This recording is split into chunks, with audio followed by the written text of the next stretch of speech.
जय श्री गणेश। मेना की इच्छा के अनुसार एक ब्राह्मण पत्नी का पार्वती को पति धर्म का उपदेश देना।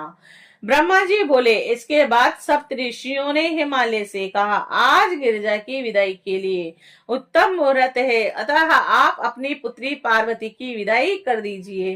हे मुनीश्वर, यह बात सुनकर वे हिमालय पार्वती वियोग जन्य दुख का स्मरण कर कुछ देर के लिए व्याकुल हो गई और फिर कुछ काल के अनंतर चेतना प्राप्त होने पर ऐसा ही होगा यह कहकर उन्होंने मेना को संदेश भेजा। और हे मुने, छेल का संदेश सुनकर मेना हर्ष तथा शोक से युक्त हो गई और गिरिजा को विदा करने के लिए उद्यत हो गई। हे मुने, हिमाचल प्रिया उन मेना ने प्रथम वेद तथा अपने कुल की रीति संपन्न की, फिर पार्वती को यात्रा के निर्मित वे नाना प्रकार के मंगल विधान करने लगी। उन्होंने पार्वती को अनेक रत्नों तथा श्रेष्ठ वस्त्रों से और राजकुलोचित श्रृंगारों तथा उत्तम उत्तम द्वादश आभरणों से अलंकृत किया। तद अंतर मेना के मन की बात जानकर एक पतिव्रता ब्राह्मण पत्नी गिरिजा को श्रेष्ठ पतिव्रत धर्म का उपदेश करने लगी। ब्राह्मण पत्नी बोली, हे गिरजे, तुम प्रेम पूर्वक मेरा यह वचन सुनो।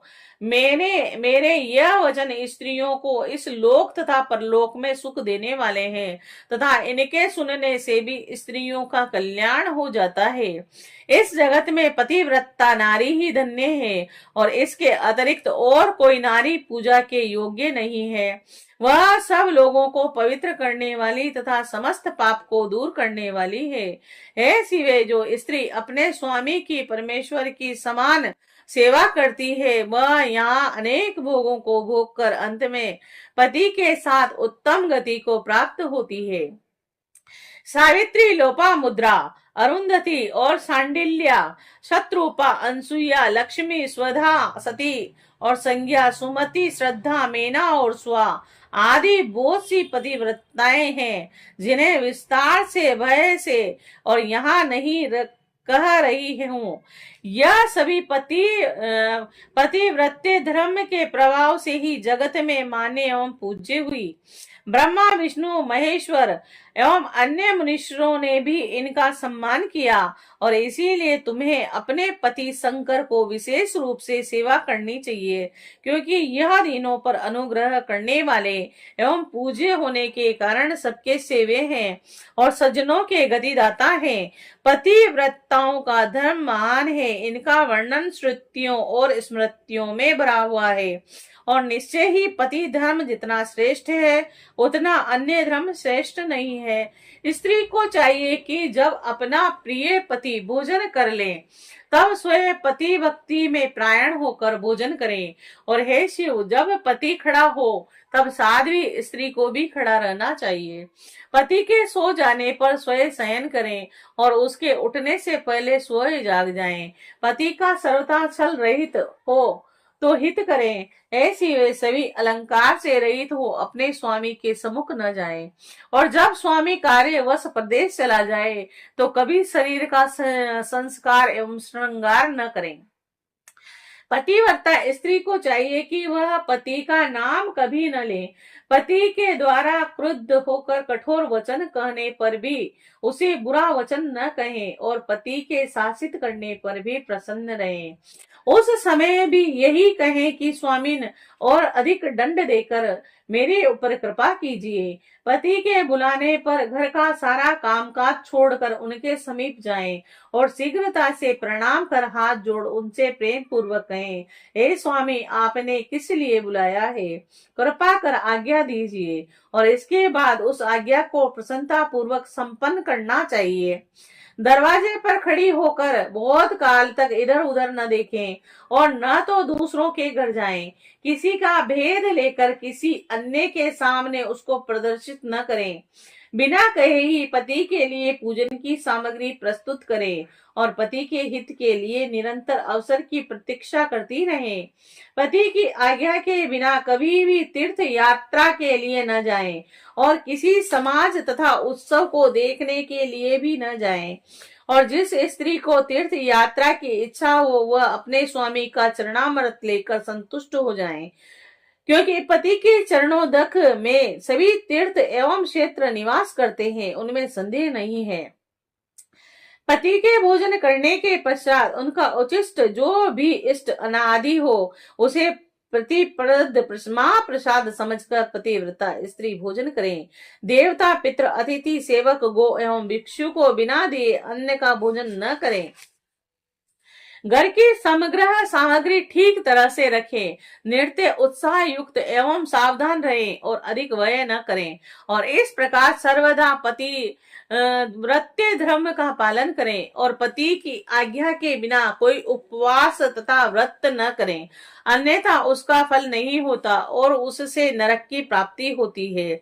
सुख पूर्वक आनंद से बैठे हुए तथा अपनी इच्छा से रमण करते हुए पति को आवश्यक कार्य आ पड़ने पर भी न उठिए, और पति क्लीन दुर्गति में पड़ा हुआ, वृद्ध, रोगी, दुखी अथवा सुखी चाहे जैसा ही क्यों न हो उसका अपमान न करें। मानसिक धर्म प्राप्त हो जाने पर आरंभ से 3 रात्रि प्रयत्न अपना मुख पति को न दिखावें, और जब तक चौथे दिन स्नान से शुद्ध न हो वो अपना शब्द भी न सुनावें। ऋतु स्नान करने के पश्चात पति का ही मुख देखें और कभी अन्य का मुख न देखें, अथवा पति के न होने पर पति का ध्यान कर सूर्य का दर्शन करें। पति के आयुष की इच्छा करने वाली पतिव्रता स्त्री को हरिद्रा, कुमकुम, सिंदूर, काजल और कुपासक, तांबूल, मांगलिक आभूषण, केसों का श्रृंगार, केस पास बनाना, हाथ में कंगन एवं कानों में कर्णफूल नृत्य धारण करना चाहिए। इनका परित्याग कभी किसी भी अवस्था में न करें, और अविचारिणी स्त्री से कभी मित्रता न करें। जो स्त्री अपने पति से देश करती हो उससे बातचीत न करें, कभी अकेली न रहें और न नग्न होकर कभी स्नान करें। ओखली, मूसल, बुहारी, झाड़ू, सील, लोढ़ा तथा देहली पर सती स्त्री कभी न बैठे, और सहवास के अतिरिक्त और किसी समय पति से दृष्टता न करें। अपना पति जिससे प्रेम करे उसी से प्रेम करें। पति के प्रसन्न होने पर प्रसन्न रहें, पति के दुखी होने पर दुखी रहें, तथा पति के प्रिय में ही अपना प्रिय समझें। इस प्रकार पतिव्रता स्त्री सदैव पति के हित की इच्छा करे। पतिव्रता स्त्री सदैव संपत्ति तथा विपत्ति दोनों अवस्थाओं में एक रूप रहे, विकार उपस्थित होने पर कभी विकृत न होए और सदैव धैर्य धारण करें। घी, नमक, तेल आदि के न होने पर भी पतिव्रता स्त्री पति से नहीं है ऐसा न कहें, और पति को किसी असाध्य कार्य में नियुक्त न करें। ब्रह्मा, विष्णु तथा शिव से भी अधिक पति का महत्व है। अतः हे देवेशी पतिव्रता अपने पति को साक्षात शिव स्वरूप ही समझे। पति की आज्ञा का उल्लंघन करके जो स्त्री व्रत, उपवास और नियम आदि का आचरण करती है वह अपने पति की आयु का हरण करती है और मरने पर नरक प्राप्त करती है। जो स्त्री क्रुद्ध होकर पति के कुछ कहने पर उसका प्रत्युत्तर करती है वह ग्राम की कुत्तियां अथवा निर्जन वन में श्रृंगाली होती है। स्त्री को चाहिए कि वह पति से ऊंचे स्थान पर न बैठें और दुष्टों के समीप न जाएं, और कभी भी पति से कातर वाक्य न कहें और किसी की निंदा या आक्षेप युक्त बात न कहें। दूसरे से ही कलह का परित्याग करें और गुरुजनों के समीप कभी जोर से न बोले और जोर से न हंसे।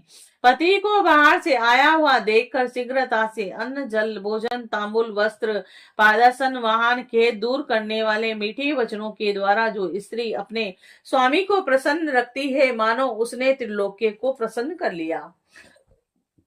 माता, पिता, पुत्र, भाई तो स्त्री को बहुत थोड़ा ही सुख देते हैं, परंतु पति तो अपरिमित सुख देता है। इसीलिए स्त्री को चाहिए कि वह पति का सदैव पूजन करे। पति ही देवता, गुरु, भ्राता, धर्म, तीर्थ और व्रत आदि सब कुछ है।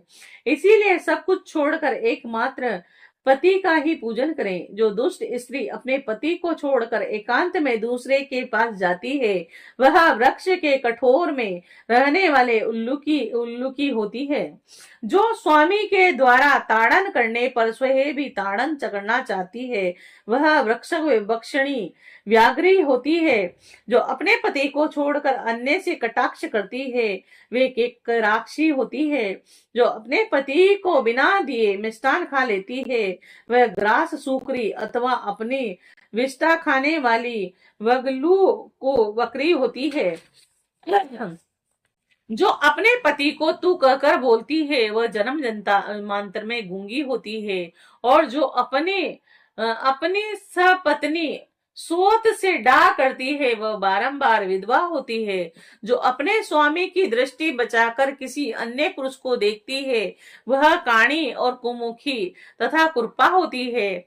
और जैसे जीव के बिना दह क्षण मात्र में असुचित हो जाता है, उसी प्रकार अपने स्वामी के बिना स्त्री अच्छी तरह स्नान करने पर भी अपवित्र रहती है।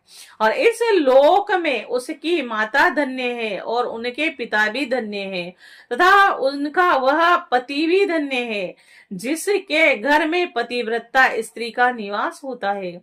पतिव्रता स्त्री के पुण्य से उसके पितु वंश, मातु वंश तथा पति वंश के 3-3 पूर्वज स्वर्ग में सुख भोगते हैं।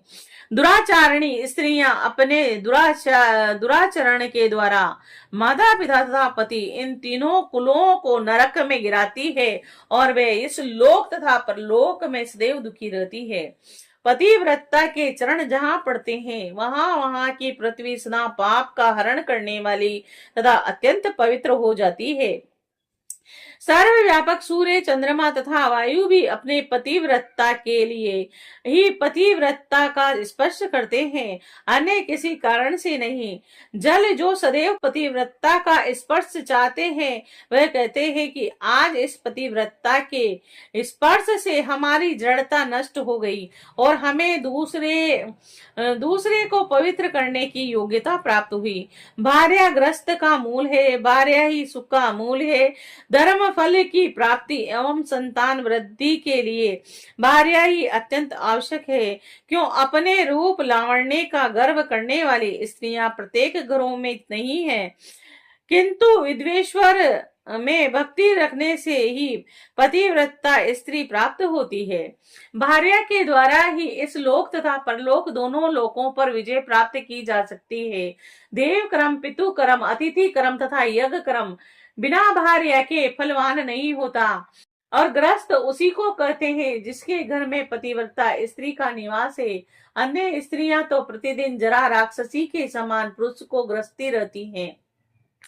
जिस प्रकार गंगा स्नान से शरीर पवित्र हो जाता है, उसी प्रकार पतिव्रता स्त्री के दर्शन मात्र से सब कुछ पवित्र हो जाता है। गंगा तथा पतिव्रता स्त्री में कोई भेद नहीं, वह दोनों स्त्री पुरुष स्वयं शिव एवं पार्वती के तुल्य हैं। अतः बुद्धिमान पुरुष को उनका पूजन करना चाहिए। पति ओमकार है तो स्त्री श्रुति वेद है, और पति तप है तो स्त्री क्षमा है। स्त्री सत क्रिया है तो पति उसका फल है। ऐसी इस प्रकार के दंपति धन्य है। हे पार्वती, इस प्रकार से मैंने तुमसे पतिव्रत धर्म का निरूपण किया और अब उन पतिव्रताओं के भेद सावधानी के साथ प्रेम पूर्वक सुनो। उत्तम आदि के भेद से पतिव्रता स्त्रियां 4 प्रकार की कही गई हैं, और जिनके स्मरण से पाप नष्ट हो जाते हैं। और उत्तम, मध्यम और निकृष्ट तथा अनिकृष्ट, यह 4 भेद पतिव्रताओं के होते हैं। अब मैं उनका लक्षण कर रहा हूँ, सावधान होकर उनका श्रवण करो।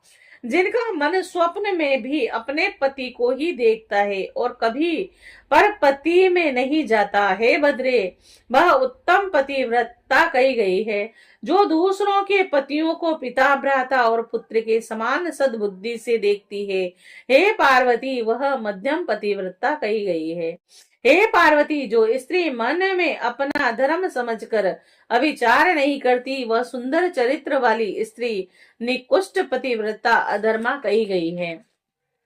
जो मन में इच्छा करते हुए भी पति एवं कुल के भय से अभिचार नहीं करती, उसको पुरातन लोगों ने अति निकृष्ट पतिव्रता कहा है। हे शिवे, ये चारों प्रकार की पतिव्रताएं पाप हरण करने वाली है और संपूर्ण लोगों को पवित्र करने वाली है और इस लोक एवं परलोक में आनंद प्रदान करने वाली है। पातिव्रत्य के प्रभाव से ही अत्रि प्रिया अनसुईया ने तीनों देवताओं की प्रार्थना पर ब्रहा के श्राप से मरे हुए ब्राह्मण को जीवन दान दिया था। और हे शिवे, ऐसा जानकर तुमको नित्य प्रेम पूर्वक अपने पति की सेवा करनी चाहिए, क्योंकि हे शैल पुत्री, ऐसा करने से तुम्हारे संपूर्ण मनोरथ पूर्ण होंगे। तुम तो साक्षात जगत की माता तथा महेश्वरी हो और जगत पिता महेश्वर तुम्हारे साक्षात पति हैं और तुम्हारे नाम के स्मरण मात्र से स्त्रियां पतिव्रता होंगी। हे देवी, तुम्हारे आगे इस कथन से क्या प्रयोजन है? फिर भी हे शिवे, संसार के आचरण के अनुसार मैंने तुम्हें यह सब सच कहा है। ब्रह्मा जी बोले, इस प्रकार कहकर वह द्विज पत्नी भगवती को प्रणाम कर मौन हो गई और उपदेश के श्रवण से शंकर प्रिया शिवा अत्यंत